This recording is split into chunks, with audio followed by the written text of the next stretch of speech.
Assalamu alaikum, it's Huma Islam.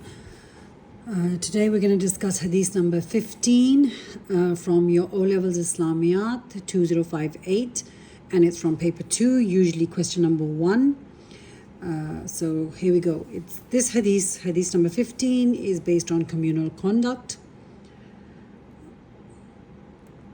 So the Hadith is Bismillah ar-Rahman ar-Rahim. La yarhamullahu man la yarhamun nas. God will not show mercy to him who does not show mercy to others. This hadith is teaching Muslims the most valuable quality one should possess. Teachings within the hadith, the first, remember, it's the A part, you have to describe the teachings within the hadith. So this hadith is teaching Muslims the most valuable quality one should possess. And what is that valuable quality? Mercy. Muslims always expect mercy from Allah and also pray for His mercy. As Muslims, we're always praying for Allah's mercy, and we also expect that He is going to be merciful towards us. So if we consider Him, we want His mercy, then we should establish mercy within ourselves also to provide to others. The Prophet ﷺ is highlighting the condition to gain Allah's mercy, because we're all desperate for Allah's mercy, but there's a condition to it. If we want Allah to be merciful towards us, then we have to be merciful towards others. What is the condition? The condition which is to be merciful to others.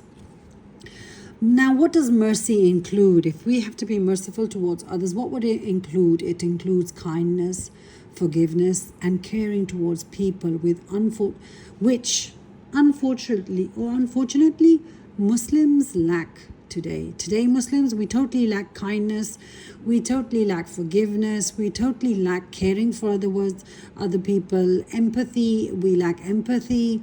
I mean, we've all become a selfish lot. It's sad to say. The hadith shows no discrimination between Muslims and non-Muslims. Remember, this is a point to be noted, that Allah did not say be raham to Muslimin, ya mu'mineen. What did He say? He said yarhamun nas, that you be merciful towards mankind. In mankind, there is no differentiation, no discrimination between Muslims and non-Muslims. Whether you're Hindu, whether a person is Christian, Jew, or belonging to any other faith, Buddhism, we have to be merciful towards them. So, any misconception that we have in mind that we're only supposed to be good to Muslims, that should be deleted. There's a Hadith Qudsi in which Allah states, my mercy has 1,000 parts, and only one part has been sent to the earth. The rest is saved for Qiyamah. So the amount of mercy that Allah has on earth is just one part of His mercy. He has His mercy, His rahmat consists of 1,000 parts. I think it's not 1,000, it's 100. So Allah's mercy has 100 parts, and only one part out of the 99 is saved for Qiyamah, and only one part has been sent to the earth. The Prophet ﷺ was rahmatul lil alameen.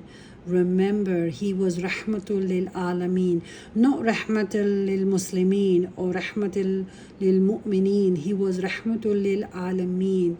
He was mercy for all of the alameen, for all of the universe, right?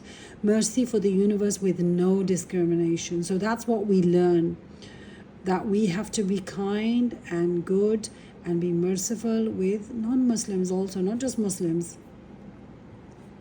Teachings into action.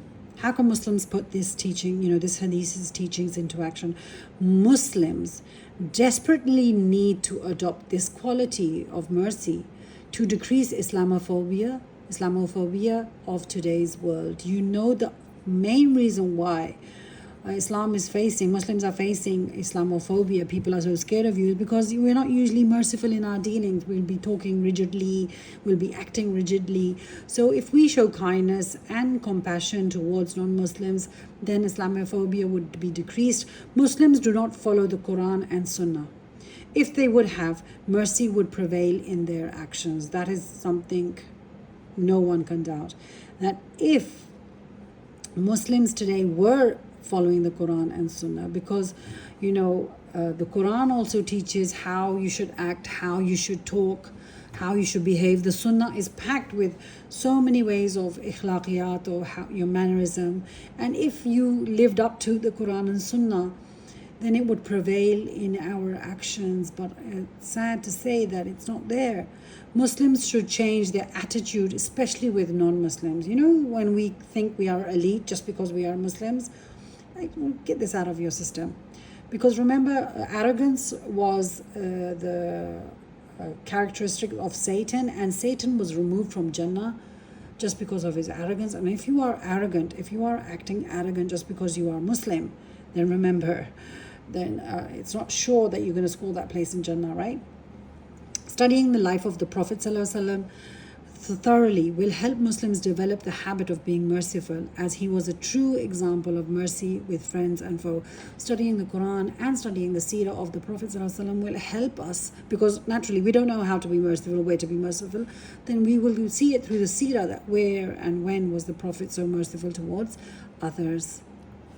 We can start at an individual level by correcting ourselves. We can start at an individual level by correcting our own selves, our own attitude towards family and friends. Let's see how we treat our family members, how we treat our brothers and sisters, how do we treat our friends. Usually when we come to friends, we're so merciless towards them. Try and adopt mercy in these places, with your classmates, with your teachers, your workers, and non-Muslims.